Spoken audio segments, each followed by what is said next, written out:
మెన్సెట్ లో హీరోయిన్ లాగా అరవకు.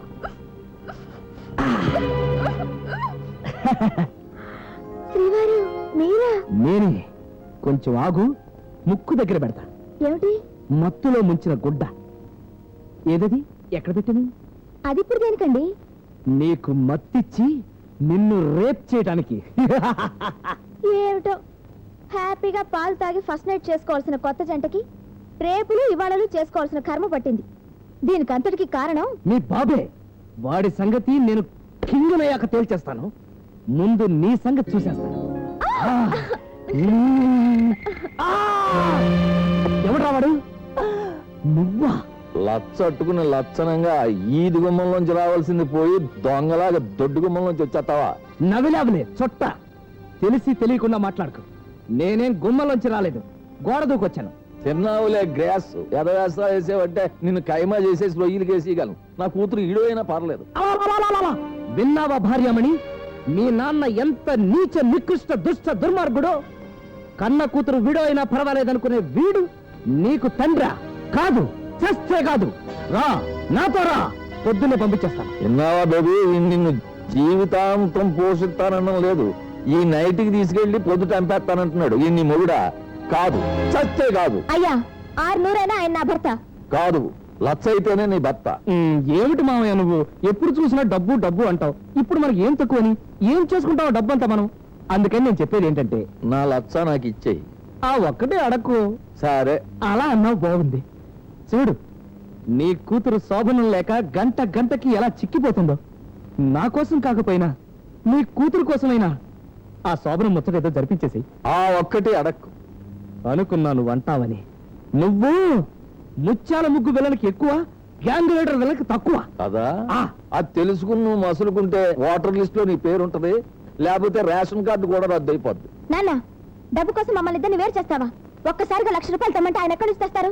అయితే అంత సొమ్ము ఒక్కసారి ఇచ్చుకోలేకపోతే 4 దఫాలుగా నాకు 4 పాతికలు ఇమ్మను.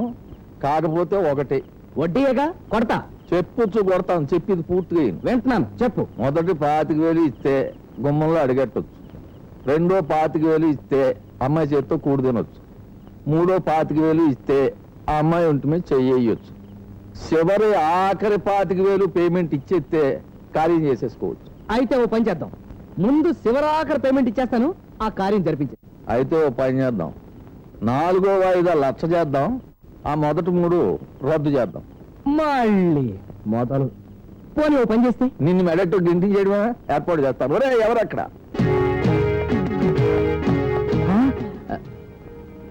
మెడబెట్టి బయటికి గంటిస్తే 4 రకాలుగా అనుకుంటారు.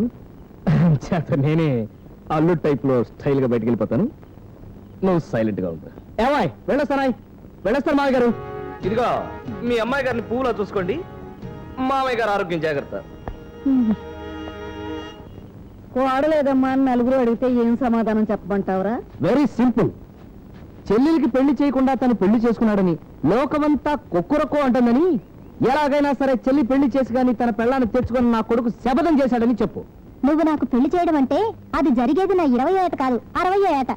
అప్పుడు నేను వెళ్ళేది కాపురానికి కాదు, కాటికి. అందుకే నిన్ను నమ్ముకోకుండా ఆ బాచిగాడిని నమ్ముకున్నాను. బాచిగాడా? నా కటింగ్ చేసే బార్బర్ గడా? వాడే. మొన్న నీ మెడంచి కటింగ్ కొడుతున్నంతసేపు నాకు కన్ను కొడుతూనే ఉన్నాడు. వాడితో ఫ్లాగ్ ఎత్తేస్తా గానీ నా పెళ్లి సంగతి మర్చిపోయి ముందు నీ పెళ్లి బాతుల గురించి ఆలోచించు. మొత్తం అప్పులంతా కట్టకట్టుకొచ్చి బయట కాచు కూర్చున్నారు. అయ్యయ్యో, వాళ్ళకి ఏం సమాధానం చెప్తావరా? Very simple. న్యాయంగా అయితే నిన్ను సుఖీ భవ అని దీవించాలి, కానీ అప్పు అడ్డు తగులుతోంది. మా అప్పులు తీర్చకుండానే సుఖంగా ఉండమని దీవించడానికి వేదాలు అడ్డుపడుతున్నాయి. పెట్టావులే తద్దినం. మీరంతా నాకు సహాయం చేయాలి. ఏంటి, ఈ అప్పులు తీర్చడానికి నీకు వేరే చోట అప్పిప్పించాలా? కాదు, నాకు శోభనం చేయాలి. నీ శోభనం నువ్వు చేసుకోవాలి కానీ మేం చేయడం ఏంటి? అబ్బా, మీకు తెలుసు కదా, లక్షిస్తేనే శోభనం చేస్తానని లింకెట్టి చచ్చాడు మా మామ. అది జరిగితే గానీ మనకు కలిసి రాదు. కాబట్టి మీరంతా నాతో కలిసి వస్తే నేను శోభనం చెయ్యి అంటాను, మీరంతా జై అనాలి. శోభనం చెయ్యాలి, శోభనం చెయ్యాలి, శోభనం చెయ్యాలి, శోభనం చెయ్యాలి, శోభనం చెయ్యాలి. ఏమండో రొయ్యలాడి గారు, ఇంత పెద్దవారు మీరు చేయవలసిన పనేనా ఇది?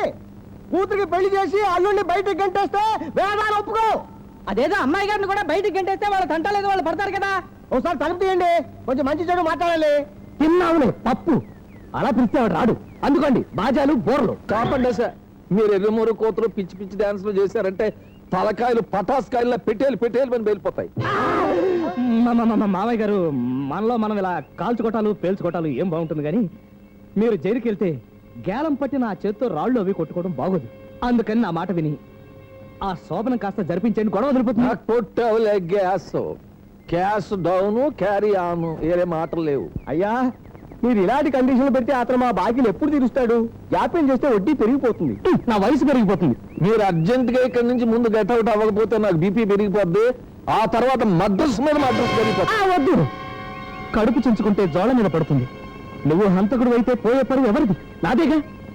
అందుకని కామ్గా నువ్వు లోపలికి వెళ్ళి తలుపేసుకో. నేను పెళ్లివారి టైపులో వీళ్ళందరినీ తీసుకుని ఊరేగింపుగా వెళ్ళిపోతాను. శుభం, అలా కానివ్వండి.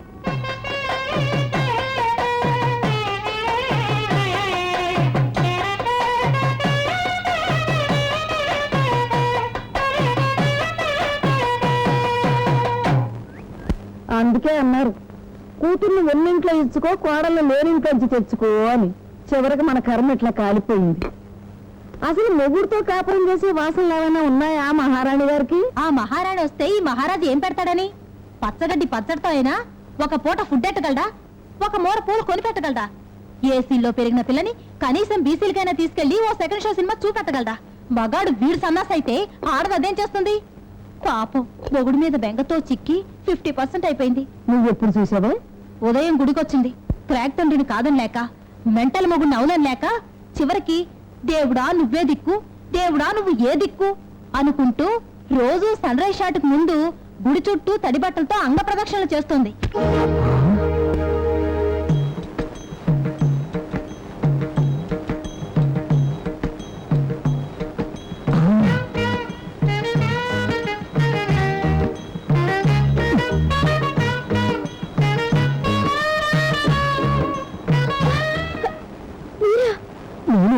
మాట్లాడకుండా నా వెనకాల దొర్లుకుంటూ వచ్చాయి. అయ్యో, ఇది గుడి అండి. కరిచావులు నాలిక మాకు బయలుదేరి, అందుకే పక్క రమ్మంటుంది. నేను వ్రతంలో ఉన్నానండి. నేను పురహంలో ఉన్నానండి. అలా కాలుతో రుద్దకండి, నాకేంటో అయిపోతుంది. కదా, అందుకే రుద్దేది. దొర్లు.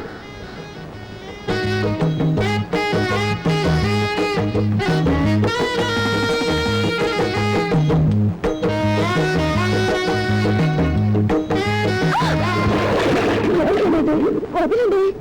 కెలికేవలు దొరద వదలడానికి ఇందులో ముంచింది. అయ్యో, నాకు సిగ్గేస్తుంది బాబు. ఓసి నీ అమ్మమ్మ, నీ తడుపుని సిగ్గేంటి? వాటేసుకో. ఇదేంటో ఉన్నట్టుండి లక్ష్మీదేవిలా నీకు 4 చేతులు పుట్టుకొచ్చాయి. లక్ష్మీదేవి కాదు, 2 అమ్మాయివి, 2 చేతులు నాయి.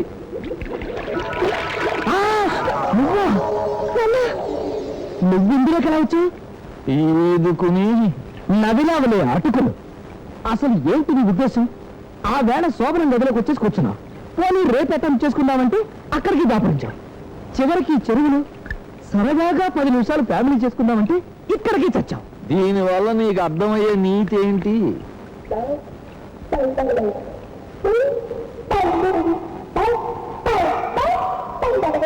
Very very good boy. Suppose future లో మాట పోయిందనుకో, టీవీలో ఆదివారం పూట మూగ వార్తలు చదువుకుని బతికేయచ్చు కదా. చెయ్యి నేను దిగమన్నది భుజం మీద చెయ్యి కాదు, బొగ్గ మీద చెయ్యి. అది కూడా చూసేసావా? ఇంకా నువ్వు ఇక్కడే ఉన్నావనుకో, నిన్ను మడ్ర చేసేసి నీటి మీద నీ శవాన్ని కూడా చూసేస్తాం. ఎందుకు పాపం? ఇప్పుడు ఈ శవాలు మద్దళ్ళు అంటే కొంచెం ఇబ్బంది అయిపోద్ది. నా మాటని నా వైఫ్ని తీసుకుని నువ్వు జాగ్రత్తగా ఇంటికి వెళ్ళిపో. నేను భక్తు టైప్లో మా ఇంటికి వెళ్ళిపోతాను. సింహాచలము మహాపుణ్యక్షేత్రము, దేవరాయ నరసింహుని దివ్య రూపము.